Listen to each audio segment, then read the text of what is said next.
evening. Welcome. This is Hot Edition. We're live on news about Desawe Kanda, also live on Kesme 107.1 in Tamale and beyond. We're live on W 93.5 in Wa and beyond. Remember, we're streaming live all across the world on 3FM 927 on Facebook and also on X. You can also join us via various social media handles with your thoughts, views, comments, and opinions here on Hot Edition on 3FM 92.7.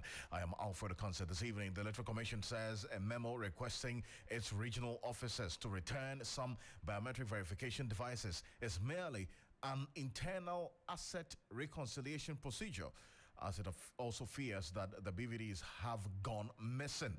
We have the details plus reactions from the various stakeholders on this matter, especially coming on the heels of the Electoral Commission's denial of the minority's claim that some biometric voter registration devices, that's verification devices, have gone missing. We have details for you shortly upon the leakage of this internal memo that seems to have, as it were, legitimized the minority's claims 3 days ago. The Private Citizens Petitions Minerals Commission against lithium and gold prospecting along the Ocansey River in the Central Region. We'll have details for you shortly here on Hot Edition. Also, the looming national water crisis as Ghana Statistical Service reveals 1 in every 5 Ghanaians do not have access to potable water. Stay with us. Details shortly here on Hot Edition on 3FM 92.7. We're getting details from the National Road Safety Authority. Some 2,260 road crashes claimed 369 lives in the first 2 months of 2024. We have details of these, plus the latest in business, sports, and entertainment coming up over the next 60 minutes here on Hot Edition on 3FM 92.7. I am Alfred Ocansey. Welcome.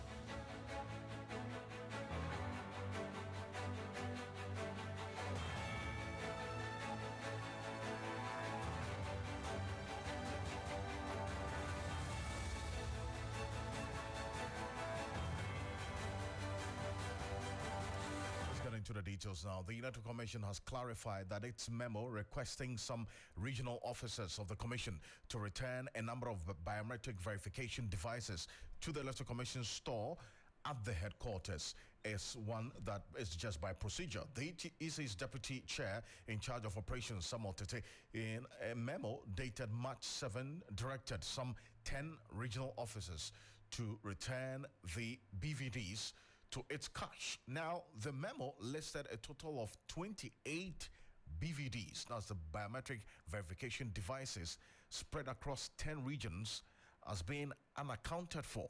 Now, I'm going to give you the breakdown of these 28 BVDs unaccounted for as detailed in the Electoral Commission's internal memo that has been leaked, and which we have a copy of. If you go on our Facebook page at 3FM 927 in a bit, we're going to post that the leaked internal memo that details these missing BVDs, as the Electoral Commission has indeed admitted that these BVDs have not been returned to their store after the December 2020 elections. If you recall, this is coming on the heels of the minority NDC in Parliament's concern that they raised that some BVDs had gone missing.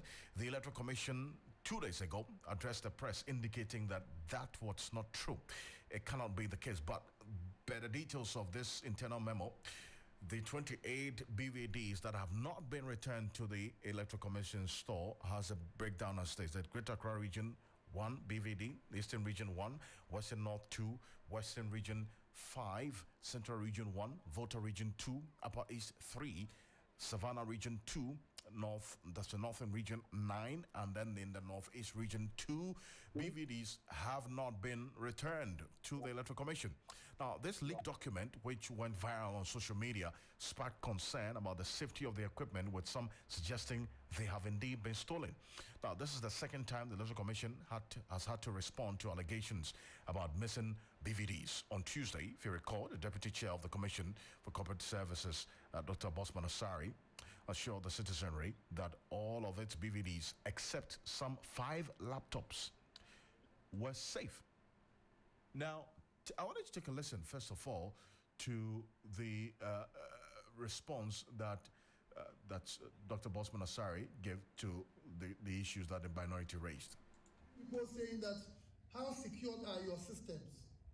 Especially so because we have many security personnel, police personnel around. How did these things happen?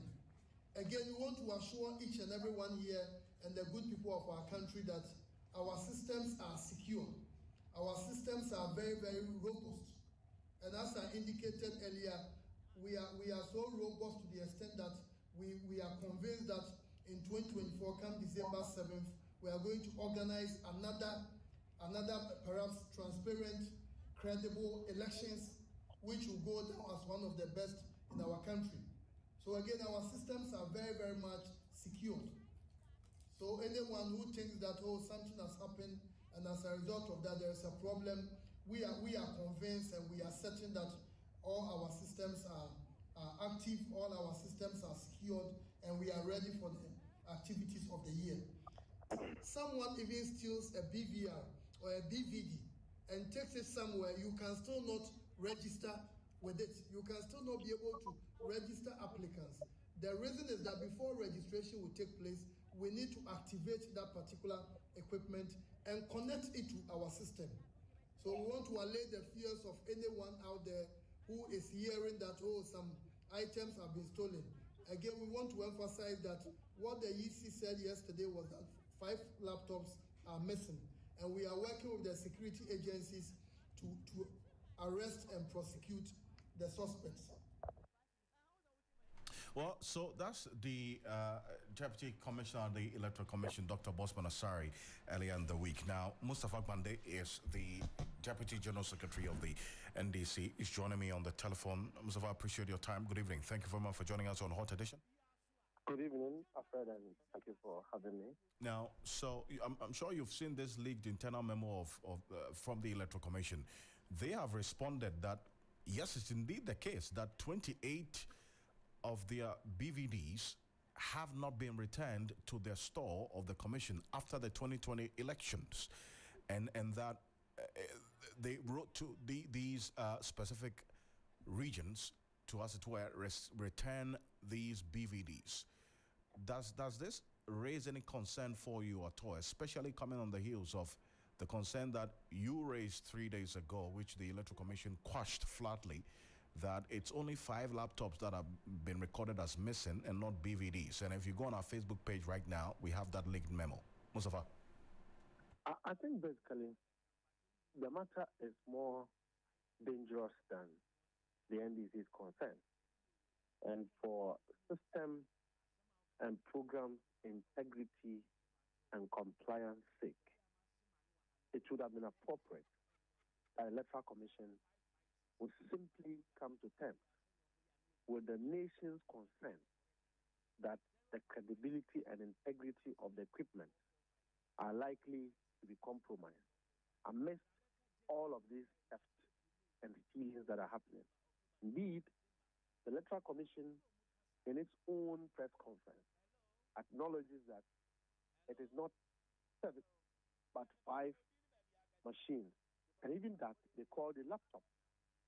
Alfred, if you have ever seen a BVD machine or BVR machine, they are like a kit. It's like a bag, which comes with a camera. It comes like a laptop affixed on it. The fingerprint is on it. Where you sign is on it, and all of that. To take out the laptop on its alone is just a component of the spec. So you cannot refer to that device as a component. And we believe that even single one of such BVR machines or laptops in the hands of a criminal who did not go to steal them at Circle, didn't go to any shop, but realized that he has to go to the Electoral Commission to steal, raises more dangerous questions bordering on the credibility of the elections than the concern of the NDC. Number 2, the subsequent revelation of their own memo written to the region suggests that there haven't been proper inventory of some DVD machines, and they acknowledge that fact. Now, I have read their response, trying to allay the fear of the public. And this even raises more questions. It is not about what the Electoral Commission says. It's about what the Electoral Commission does to give the public confidence in terms of credibility and preservation of the various machines that we use for registration. We have registration coming up in the next few days. Is it not right for the Electoral Commission to say that in the midst of all of this, let us have an IPAC, let us agree to do a system audit, an inventory of all the machines that we have, so that we can come to reconciliation with the serial numbers of all the existing DVD machines, so that in the event that these stolen 5 and unaccounted 25 are being used for any other intention for the purposes of registering out of the normal or agreed registration, both of us, political parties and the commission, will be able to detect, telling us that we shouldn't be afraid and we should have confidence in the Electoral Commission. For me, it's an incompetent way of handling the issue. And the more they try to explain, they make the less sense. This is the time for the commission to agree that in the midst of all of these matters, let us do an audit. Let us do an inventory. Let us do a reconciliation so that numbers, serial numbers, registration numbers of each BVD machine will speak to the compliance, integrity, and standards of the registration equipment. It is not about Electoral Commission sitting in their comfort zone and writing letters. For me, Bosman Asari as a commissioner is more scary for anybody to want to trust the work of the commission, just as it is. Because Bosman Asari, the last time I saw him, was using 5 military officers, both armed with AK-47. So the commission could not deploy simple police officers to protect where we keep our BVD machines. Otherwise, they could not deploy police to protect these machines in the region. Now we are talking about theft. A theft which never came to the public domain for discussion. They never own up until a revelation ensued in Parliament. And you are now telling us to allay our fear that we should not be afraid. And you are saying that your system is robust, but someone is able to go and steal these machines from your own custody. How can we have the assurance that it is not the commission itself or some elements within the commission that permitted these thefts to take place? Well, we are also aware, on the sideline, that Bosman Asari is dealing with the MPP to try and recruit agents, returning officers, where they have submitted lists to him. Oh, well, we are aware. Musawa, we don't know that. We don't know that. But then it's an issue that we could interrogate going forward. But Bosman Asari, earlier in the week, makes the point that the BVDs, even if stolen, cannot be used to register people because it has to be activated for it to be used for that purpose of registering people. Does it not answer all the questions and the concerns that you have? Alfred, if words of men was enough to be termed system, we could have simply made you an electoral commissioner, go and sleep, hoping that Alfred would declare the winner of an election. There are a lot of activities that impact on the credibility, fairness, and transparency of an election. In the circumstance that machines that are going to be used for registration, they are assuring us that you need to activate. What if there is somebody within the commission who is in bed with another political party, activate these machines without the knowledge of the commission, and use it to register, and it comes to balloon our numbers? How would we know? And so we can only do a system audit by making sure that each and everyone is aware, in terms of system compliance, the serial numbers of all the DVD machines that are going to be deployed subsequently in any electioneering activity, so that the ones that have been stolen become strange. Because if we look at the serial numbers, we can detect out of reconciliation the machines that have been stolen, so that will indicate those ones as red. Then those ones that are going to be used can be used for voter accounting properly.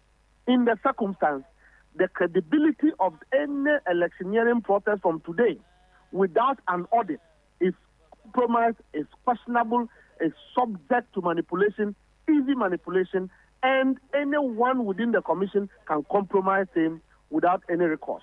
And so it's important that they come to a very intellectual standpoint that it doesn't take anything from us. In the interest of the commission's own integrity, let us do a public audit. Let us have a neutral company to do reconciliation of the inventory of the BVG machines that are available so that we can trace what have been stolen. Then we can earmark those ones having been stolen so that even if you have them, we can be sure that when you register, any registration that take place, we can trace the machine that registered the person so that the ones that we use, we can differentiate that from the ones that have been stolen. That is the way that we can have proper intellectual discourse and solution to this matter. They should stop the firefighting approach and assurance of unrighteousness that we should believe that the commission is capable of giving us credibility and transparency in their mouth, other than the systems that we have. As we speak, the system management has been compromised until an audit process is carried out. So if you talk about audit, in fact, I was just coming to that point when you say that a public audit has to be conducted so that we all know the inventory of the Electoral Commission going into election 2024, so all these questions will be put to bed. Now, in what form, if you say a public audit, in what form should it take so as to get that confidence from you, the stakeholders who are raising these questions about what has happened now? If you recall, in 2016 or so, before we went for election, there was an audit that was carried out just to give public assurance, compliance assurance, that everything is intact, besides what the commission will be saying. And so there are various credible audit firms that can easily audit our BVVs and do reconciliation so that we all know serial numbers of machines that have been stolen, serial numbers of the questionable unreturned 25, what were they still doing in the regions at the time that registration was over. All of these things can be traced so that we can have, control assurance of what has happened and what has not happened. As it stands, I cannot be part of an election and trust press statements and press conferences by Bossman Atari to be a true reflection of the state of system management. No, systems are not managed like that. So therefore, the Electoral Commission should appoint through IPAC an independent audit firm to audit the systems of registration, to audit the purchases and records of inventory of the DVD machine, so that we can reconcile the figures to reflect what has been stolen and what have not been stolen. When I say what has been stolen, the serial number will reflect what have been stolen so that we all know what is left. Then we can be sure that at the event that we do registration, all the registrations should be emanating from the existing machines and nothing can emanate from what has been stolen, because the Electoral Commission is made up of human beings, not robots. So if Bossman says it requires activation, it even makes the matter more dangerous that somebody will just activate those machines at the blind side of Bossman Asari, and you and I do not have any other means of verifying. Then the election will be compromised. So let's just control any event that will compromise the credibility of our election by going through an audit. This conversation is very simple. They should stop writing press statements and press conferences. They are not angels. They are human beings. More to the point, when the public believes that President Akufo-Addo have appointed MPP members into the commission, it makes it more suspicious that the international community would like to be interested, that the donor community and the sponsors of Electoral Commission will want to ensure that an audit takes place so that the confidence and credibility of the commission in terms of machines that we are going to use is known to the public from the word go before we even go into electioneering process. Mustafa, I appreciate your time on this matter. Thank you so much. Thank you very much, Alfred. Mustafa Gwande is the Deputy General Secretary of the NDC, talking about this development with respect to now the Electoral Commission indeed admitting that some of its BVDs have not been returned to their store after election 2020. A total of 28 of these BVDs, we're talking about biometric verification devices, have not been returned to the Electoral Commission store at the headquarters. And an internal memo that details where all of these 28 BVDs that have not been returned is captured has been made public. We have a copy of that internal memo that was leaked. If you go on our Facebook page right now at 3FM927, we're posting that internal memo, which we have secured a copy of here at TV3 and also on 3FM 92.7. If you go on our Facebook page at 3FM 927, at 3FM 927 right now, you'll see the internal memo that we have posted right there, detailing these 28 BVDs that have not been returned to the Electoral Commission's store after the 2020 elections. And we have one BVD from the Greater Accra region that has not been returned, one from the Eastern region that has not been returned, one from the Central region that has not been returned, two from the Western North region has also not been returned. Then the Western region has 5 BVDs that have not been returned. The Volta region has 2 BVDs that have not been returned. The Upper East region has 3. Savannah has 2. The Northern region has 9 BVDs that have not been returned. Northeast region have 2 BVDs that have not been returned. If you recall, earlier in the week, the minority leader, Dr. Kesela Toforsin, had raised this matter of the NDC minority having some information that some BVDs have gone missing. The Electoral Commission eventually, after that, addressed the press indicating that that was not true and that some 5 laptops, the ones that had gone missing. This is what Dr. Kesela Toforsin said on Monday. Electoral Commission confirms that 7 of the biometric devices are indeed missing. I urge the CID and the Ghana Police Service to immediately issue a statement giving us the details of their investigation so far. I am concerned and worried because that devices in the hands of an unknown person can compromise the future elections that Ghana will have. So that's Dr. Kesela Toforsin there, giving details of the concerns that the minority raised earlier within the week. You're so live here on Hot Edition on 3FM 92.7. We're live on Kesmi 107.1 in Tamale and beyond. Also on W93.5 in Wa and beyond. We're seeing a number of your concerns on our Facebook page that you're saying that the sound is really low. We're taking note of that. We're working on that quite closely to be able to get that rectified. Thank you very much, Kofi Wise Ali, Samuel Nyaha, Nicholas Senatara, and then also Ejakwesi Kanga. Thank you for all the messages. Our technicians are working to rectify that sound situation, and we understand that has been rectified now.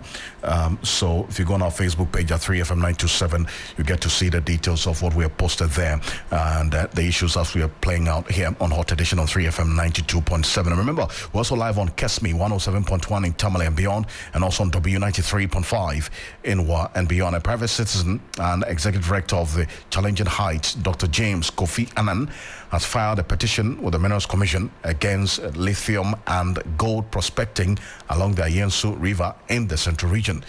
Gleam Resources Limited is seeking a mining license to prospect and mine in Gomoa Central, Gomoa East, and Efutu municipalities, particularly along the Ocansey River, which is crucial for the Ghana Water Company treatment plant. The location of the concession has raised concerns amongst residents as it affects the water supply to various communities in the Central Region.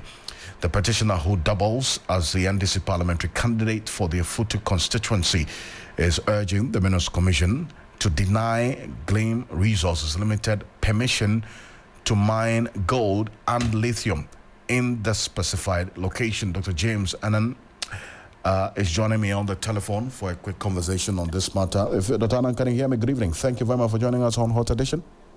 Yeah, good evening. Now, this company will not, at least based on the record that we have, it's not the first to have even applied for the concession to mine along this particular area.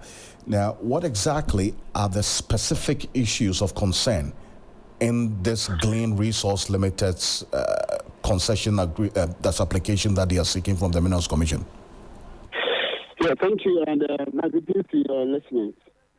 The specific areas of concern are that the land on which they are proposing to mine on is too close to the Iso River, and therefore the chemicals that they will use in washing the gold and lithium that are mined will be washed into the Iso River.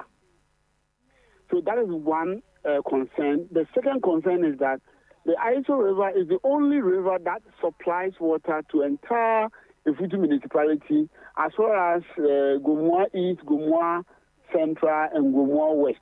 So it serves hundreds of thousands of people through the Ghana Water Company Limited.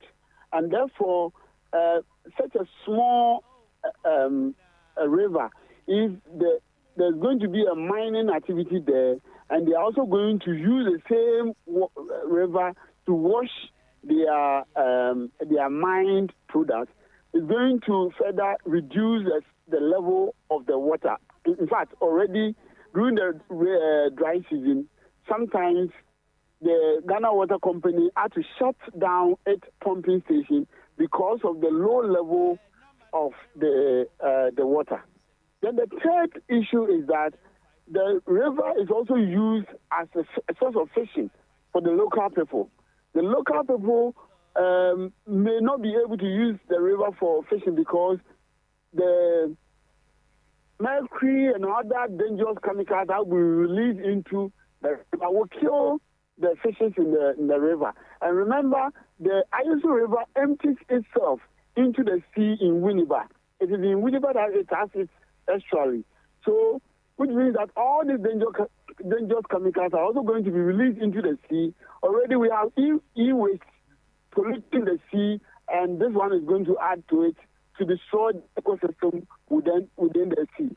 Now, the other issue of concern is that the entire land has been, or is going to be given to the miners. It's going to take over the lands of the farmers in the area, which means that our farmers are not going to be able to farm again.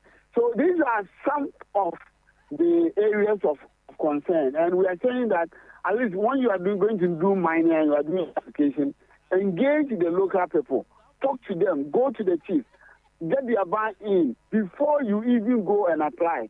No one has been informed, the chiefs are not aware, the community members are not aware. All we saw was a daily graphic advert that is calling for people who have concerns to raise them. And you know, at this point, it is very difficult for people to come out to speak up because everybody is afraid. So I have become a lone ranger. So that is why I have petitioned the Minerals Commission that I oppose I oppose the application, and they should not grant the application to the Green Resources Limited. I see. Now, has there been any response from the Minerals Commission as yet? Well, I submitted my opposition yesterday, so it's too. I would say it's too soon after I submitted my opposition. Okay, but then again, within which period is the commission expected to respond per the procedures laid out? I expect that the commission will invite me for a conversation because I would not expect that once I submit my petition, the commission will say that, okay, it's evidence enough, let's not grant the application. So I'm expecting them to invite me. As to when they will invite me, that's when I should know. But I also expect that they will attend to my petition. If they don't, and I see activities ongoing, I have options available to me. I can go to court to stop the process. I can also stage demonstrations. But the most important thing is that mining is not going to take place in that area. It's not going to happen. But then again, if the Minerals Commission gives them the green light beyond this petition, then what? That's what I'm saying, that I have options like going to court. The law allows me to go to court. Another option is to demonstration. But you see, the weight and the anger of the people towards such mining activities in our area is such that I don't think the company will be comfortable even trying. Remember last year I did the same thing when they wanted to give out the watching hand grounds to green metal resources. Names are similar. So please don't confuse them. There's one green metal resources. This one is green resources. And when I raised the issue and they didn't listen, we went on a very serious demonstration. And you know what happened in this country. So I am expecting that the Minerals Commission would faithfully attend to my petition. At least invite me or invite other community members to engage and to know the extent of our concern. Well, and we'll see how things play out. And this is a matter that we're going to follow quite closely because it borders on natural resources and specifically water for that matter. Thank you very much for your time. Appreciate it. You're welcome, my brother. Dr. James Kofi Annan is the NDC parliamentary candidate for the Ifutu constituency, joining us on the telephone on this matter. He has petitioned the Minerals Commission against lithium and gold prospecting along the Ocansey River and the Central Region by one Glean Resources Limited, seeking that mining license to do the prospecting. It's one that we'll keep an eye on. And in a related development, access to potable water continues to be a major challenge for residents in the northern parts of the country, especially in the greater Tamale metropolis, a situation which has compelled residents to rely on unwholesome sources of water for their daily activities. My colleague Christopher Amwako has more in the following report. The northern part of the country is synonymous to lack of water, especially during the dry season due to the low water table, making it difficult to access underground water. Despite efforts by institutions such as Ghana Water Company Limited, Community Water and Sanitation, non-governmental organizations, and individuals are dealing with the challenge, the situation still persists. The Tamale metropolis has witnessed severe water crisis over the past decade, a situation which has been widely blamed on increasing population. The estimated average water consumption of Tamale currently stands at 140,000 cubic meters a day. However, the water distribution company only supplies 30,000 cubic meters a day, which is woefully inadequate to meet the demands of the residents. This has compelled residents, especially school children, to drink from unwholesome sources like dugouts. I feel very sad as a Ghanaian using this water. The world is 70% occupied by water. And so using this water as a Ghanaian makes me feel very sad. It makes me feel like a less human. Residents, in a bid to register their displeasure on the water situation, organized a demonstration against the water distribution company, giving the company a 24-hour ultimatum to improve upon the situation. Now, we can't get water to take. Everywhere is, and we don't understand what the problem is. The dam is there. What is the problem? If it's the machines that are spoiled, they should do well to fix them. Why are we suffering? Is it our fault to suffer? Even the policeman at the barracks there, they don't have water. For management of the water distribution company, the company is facing a difficult situation of overaged water infrastructure, incessant power outages, and refusal of road contractors to fix broken pipes. There's a plan by the government to build a bigger facility on the White Water at Japi. All we have now was constructed in 2008. So obviously one of the major water challenges that we have is aging infrastructure at Dalong Headworks itself. Our pumps keep breaking down and we keep fixing them. So when it comes to infrastructure in Tamale, I think that it is aging and something needs to be done about it. Findings from the 2022 Ghana Demographic and Health Survey indicates that 1 in every 5, that is 19.1% persons in Ghana, did not have enough drinking water. The northern region recorded the highest percentage as 1 in every 3, 32.1% persons, did not have adequate drinking water. As a situation there, as it is, as we talk about World Water Day. Meanwhile, findings from the 2022 Ghana Demographic and Health Survey indicates that 1 in every 5 persons in Ghana did not have enough drinking water in the month preceding the survey. In the northern region, for instance, which recorded the highest percentage, 1 in every 3, that is 32.1% persons, did not have adequate drinking water. The OT region, 31.2%, and the northeast region, 26.2%, were the regions with the next highest percentages that did not have enough drinking water. The Upper East region recorded a 14 percentage point, and the Ashanti region as well, 14.5%, recorded the lowest percentage of persons without drinking water in sufficient quantities, with figures less than half those of the northern and OT regions. Nationally, 6.5% of the population traveled more than 30 minutes round trip to obtain drinking water. So that's how the picture looks like, and it's one that obviously creates a concern and sense of worry here in this country. We'll see how things play out. But the National Road Safety Authority has disclosed that road crashes for the first 2 months of January and February 2024 saw a slight increase. The Director General of the National Road Safety Authority, Engineer David Osafo Adonting, at the launch of the 2024 Road Safety ISA campaign, disclosed that 2,260 road crashes were reported involving 3,910 vehicles, with 369 fatalities, 2,552 injuries, and 381 pedestrian knockdowns in the first 2 months of 2024. Now, for the same period last year, 2,249 cases were recorded involving 3,859 vehicles. 330 persons were killed, while 2,502 persons were injured, and some 382 pedestrian knockdowns were also recorded. Now, the 2024 Road Safety Easter campaign is to help reduce accidents during this Easter festive period, and that's the one that we're looking at quite closely, and how things play out here on Hot Edition on 3FM 92.7, also live on Kesmi 107.1 in Tamale and beyond, and on W93.5 in Wa and beyond. Let's go back to the issues of water, because as we mark World Water Day today, the situation in the northern region is one of focus, but the Ashanti region as well also has its own issues they're grappling with. My colleague Abraham Aidu is joining us on the telephone. Ibrahim Abubakar is Ashanti regional correspondent. He's been running around as well to assess the situation, and we understand that, as reflected in the Ghana Skills Service data, a number of people in the region also don't have access to potable water.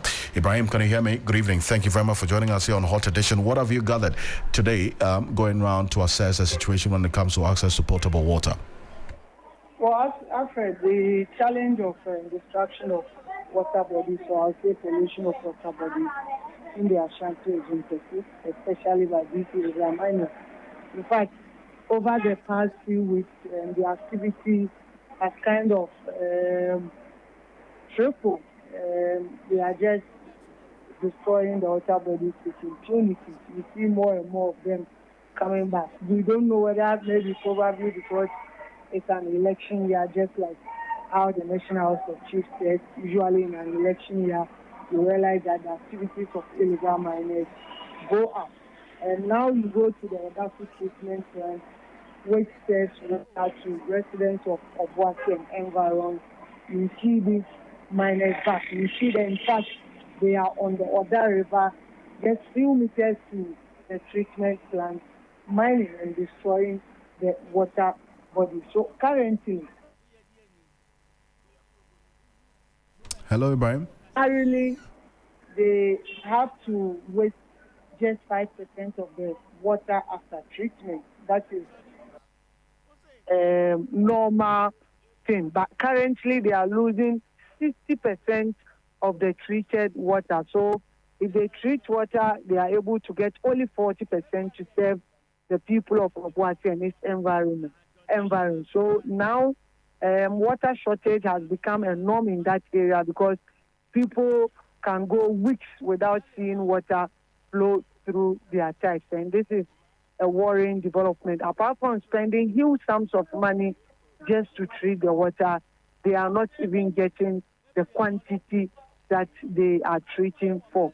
And this, according to Ghana Water Company, is a huge blow. And if it continues, they will be left with no option than to even shut down the plant. And this means people in Obuasi and its environment wouldn't be getting water. We spoke with the Ashanti Regional Manager in charge of production, Dr. Hansen Akwete.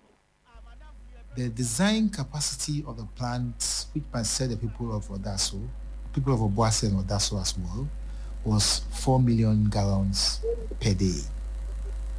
In respect to the current condition or situation that we have at the Odaso, based on the pollution on the river source, we are now producing about 40% of design capacity. And the problem of pollution is compounding the problem such that we are even now throwing about 60% of the water that we abstract for treatment, which means that the plant is seriously under threat.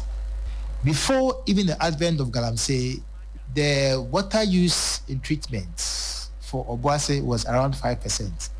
Now our process loss is around 60%, which is very, very high. The cost per production at Odaso before the onset of the Galamsey was 0.9 meter cube, cedis per meter cube. But now, as I speak with you, it's about 8.75 cedis per meter cube, which means that if averagely we are selling water for 1 cedi per meter cube, Obuasi alone area enclave is about 8 cedis per meter cube, about 8 times the amount. There will be a time where the plant itself, by the nature of the system design, may not be able to treat water anymore. In that case, you have to shut down and nobody will get water to drink. So, Ibrahim, that's the situation, is it not? I mean, it's rather dire to say the least, based on what the manager has just said. So, what's the remedial measure in here? What are they urging the people to do so as to avert this fear that he has just put out? Well, simple. They just want the public to join hands in the fight against illegal mining, because we know government has over the years launched a fight against it, yet we are not seeing any progress. And mostly you go to the communities, these are miners who are just very close to the community. You just be passing by the roadside, you see them working, and they want community members to join forces and fight them because they are bearing the brand. Some of these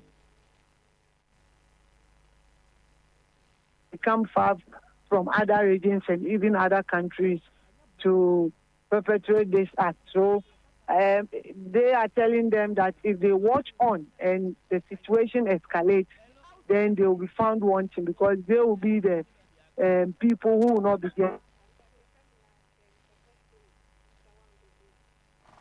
that treatment plant.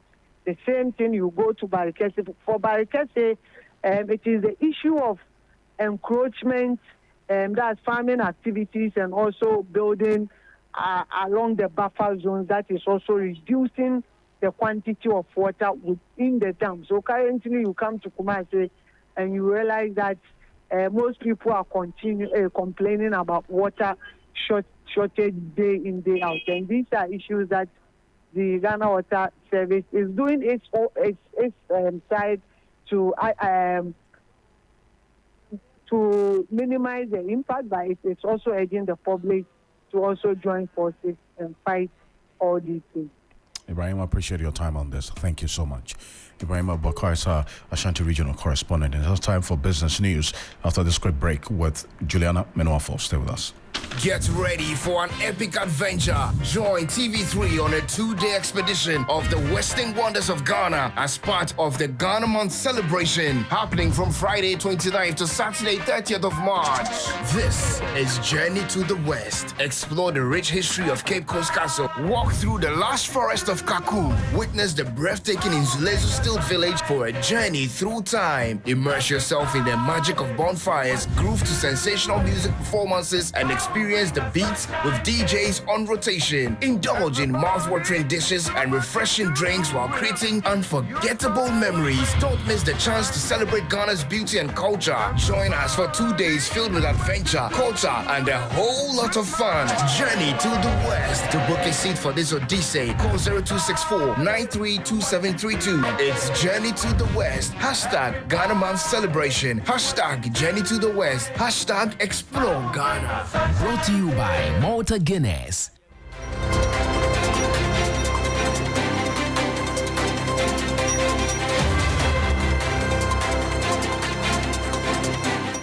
Good evening and welcome to Business News on Hot Edition. Coming up tonight, industry calls for downward review of policy rates as Bank of Ghana's Monetary Policy Committee is expected to announce a new rate on Monday. We have this and more lined up for you. Stay with me.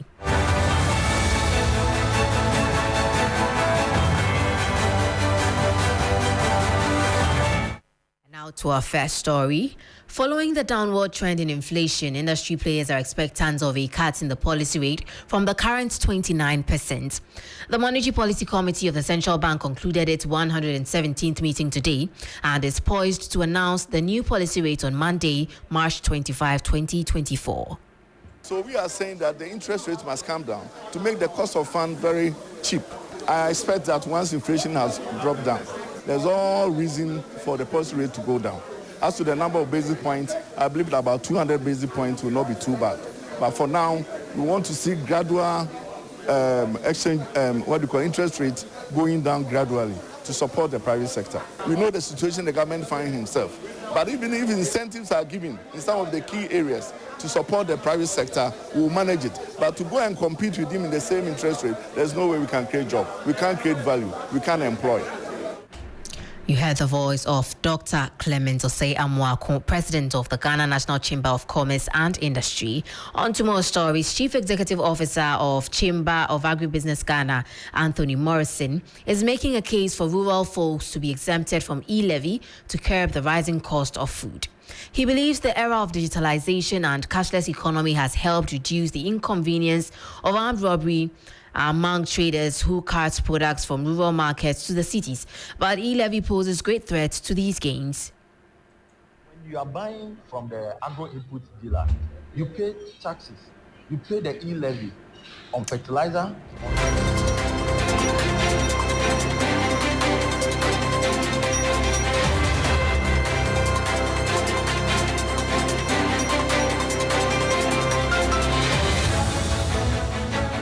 You pay taxes. You pay the e-levy on fertilizer, on agro-inputs, weedicides, insecticides, pesticides. There are e-levy payment charges on each of these. And that is impacting on the cost of food, or the food price go down.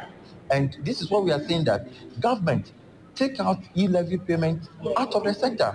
Let the rural economy feel free and move money about digitally, okay? So that there is no encumbrances on them to pay taxes, which of course we are saying that we want to improve digital economy, okay? So the rural economy must have some allowances for them to uptake technology, for them to be effective in the trade area.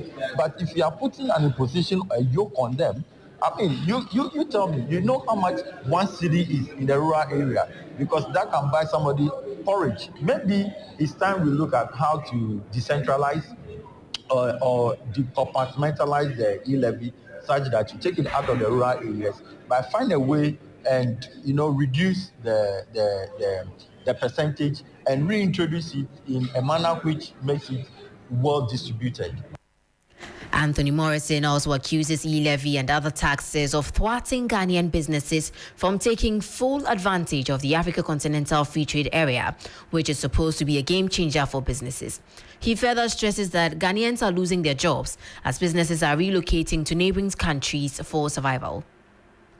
Government its own policies and regulations that are not immune to the benefits of the after. As we speak, over 300 companies have closed down in Ghana and moved to Ivory Coast, Benin and the likes because of friendly policies and ease of doing business. Is this after which is supposed to remove barriers of trade, and government also imposing more barriers of production and business? How does it work? in the midst of all these discussions, so in the context, we look at government its own policies. So we spoke about the e-levy, we spoke about the taxes on digitalization, which ought to be removed. We also spoke on the fact that we have low skills in the agriculture sector and agribusiness sector, which is not inuring to the benefit in terms of advancing in terms of technology. And we also spoke about the fact that if you look at the food price build-up, a lot is happening in the production side, okay? But because we are not actually deploying technology, there are losses. But then it has been made worse as a result of imposition of taxes. Chief Executive Officer of the Chamber of Agribusiness Ghana, Anthony Morrison there. Now that will be all for the business news on Hot Edition. For more business stories, please log on to our website on 3news.com. My name is Menu. Afo Kelvin is on standby with the sports news. Good evening, Kelvin. Good evening, Menu, and we are winning more medals, more than expected. We already have 4 in our bag, and just hopefully 4. No, we won 6 earlier. Now we have 10. 11 because Aite in boxing also just got a medal for 11 us. out of.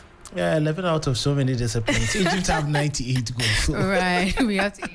Well, let's get into the world of sports. And from the swish of the bat, Ghana Black Stars are currently down by a goal to nil in the international friendly against Nigeria. Penalty and also a man down after Jeremy Opoku was shown the exit. Earlier today, Ghana women's hockey team in the Africa Games defeated Nigeria 4-3 on penalties to win gold. The final day of the athletics has seen Ghana pick up a gold medal in the 200 meters men's final event as Joseph Polamo finished in first place. Ibrahim Fosseni finished in fourth place, whilst in the women's 200 meters, Janet Mensah also finished in fourth after his 200 meters final race. Ibrahim Fosseni had this to share with everyone after he lost the race. I feel great. As you could see, lane 2 was a hard lane to run in lane 2. Lane 2 was a hard lane to run in lane 2. And I came fourth, so I was really proud of that. Yeah, nothing but the best. I'm going back to school to just make sure train to qualify for the Olympics. Yeah. Now, as you could see, I just have to make sure I execute from the curve and just relax at the home straight. And as you could, that's what I did. But even though I was running in lane 2, it was a hard lane for me. Yeah. I mean, what lane would you have preferred? Maybe lane 6 or lane 4 would be better. Now, your compatriot, Joseph Paul, has just won gold. How does that inspire you going forward? As you could see, he's a senior athlete. He has been to the Olympics before. He has been to so many nationals before. And this is my first time running the nationals, and I came fourth. So I give him the respect. Well, given Benjamin Azamati and Joseph Polamo their respect, Joseph Polamo, this is the second time he's been on the podium to helping Ghana to a silver in the 4x100 meters relay event. Now, Mohamed Aite in boxing becomes the first Ghanaian boxer to win at the African Games, a gold medal since 1991. 4 more boxers are in contention to win more gold medals for Ghana, including Samuel Techi Amadou and then Bukom Bankusan Abubakar Kamoko, who fight later this evening. Ghana could potentially win more medals tonight as the Black Satellites also play against Uganda in the final of the football tournament. We're trying to get to Billy Shen, who will give us more from the Bukom Boxing Arena, where the boxers are having their events. Now, ahead of the big game, the Black Satellites head coach Desmond Ofair believes that his team can come out top. But before that, Desmond Kese has a few words to share from the playing body. So we are with absolute certainty and of the firm conviction that Ghana will be great going forward. For us, the interest of Ghanaians is at heart, honestly. And then, just as you said, sorry, I want to correct you a little. The unfortunate will never happen. That one, I can tell you for free. It will never happen. We are very prepared, very ready, very hungry. In fact, this trophy is Ghana's. It is an incontrovertible fact. Well, so that is from Fosseni Ibrahim, who lost it. Desmond Ofair and Derek Casey. Speaking, I'll be coming to Desmond Ofair, who's also the coach of the team. Now, Bill Eshan is at the Bukom Boxing Arena. Bill was the latest in there from the Bukom Boxing Arena. We know Aite has won a gold. Which bouts are next, and what should we expect from Team Ghana? Well, yes, it is true. Mohamed Ayife has won Ghana's first boxing gold medal at the African Games since 1991. A very, very major feat. He had a unanimous decision in this fight, and so it was quite a comfortable one for him in his victory. And now they've gone on to the women's division where some women are fighting before they go back to the men's division where Joseph Kome is on standby as the second Ghanaian to fight for gold. After that, there will be Samuel Kofi as well. There will be Abubakar Kamoko also on standby. And, some other fighters will be on standby to fight for more gold medals. Of course, 5 Ghanaian boxers in total are fighting in the finals. All of them are expected to win a gold medal for Ghana. So now, Bill, when is Abubakar Kamoko fighting? And have you seen his father around? So his fight has been slated to one of the later fights of the night, around 9:30 p.m. And by that time, we expect that a lot of fans would crowd the Booking Boxing Arena because that was the case of the Booking Boxing Arena when he was about to fight. The place was literally full. And so that is what the strategy is, to put the fight as one of the last fights of the night. All right, thank you so much, Bill Shan, and we hope to see you later on as the Black Satellites will also be trying their best to get a gold medal against Uganda in the finals of the men's football event at the Accra Sports Stadium. But the head coach, Desmond Ofe, has been speaking. Derek has already made his view known. Desmond Ofe is the head coach for the Black Satellites. It is for Ghanaians. Thank you. We are expecting full capacity, full support, stadium filled with love. A final should be a festival. A final should be a party. And we will bring the party to the pitch.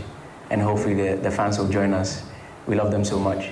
We want to make them happy. And we'll do our very best to create an incredible night of football on Friday.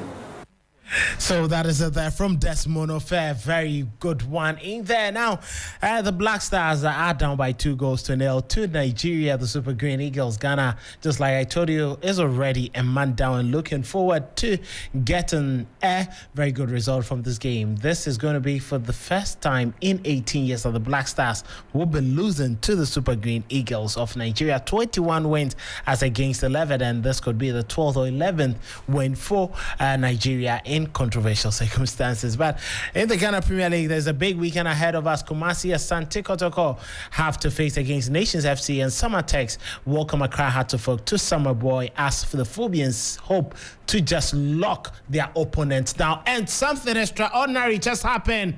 2.23 meters, and it is Kadman Yamwa who has killed that high jump, and it means that it is going to be difficult for anyone to get to it. Ghana almost close to getting a gold, and he receives applause from his South African opponent. But let's have a quick listen to Nana Dakwajesi, who speaks ahead of the Ghana Premier League games this weekend. I think it's a major test for the title credentials of Summertex. They have to prove to Ghanaians whether they are pretenders or real contenders. I think it's going to be a tight game. You know, if I look at Hartsburg and how they are playing now, it'll be difficult for Summertex to break them.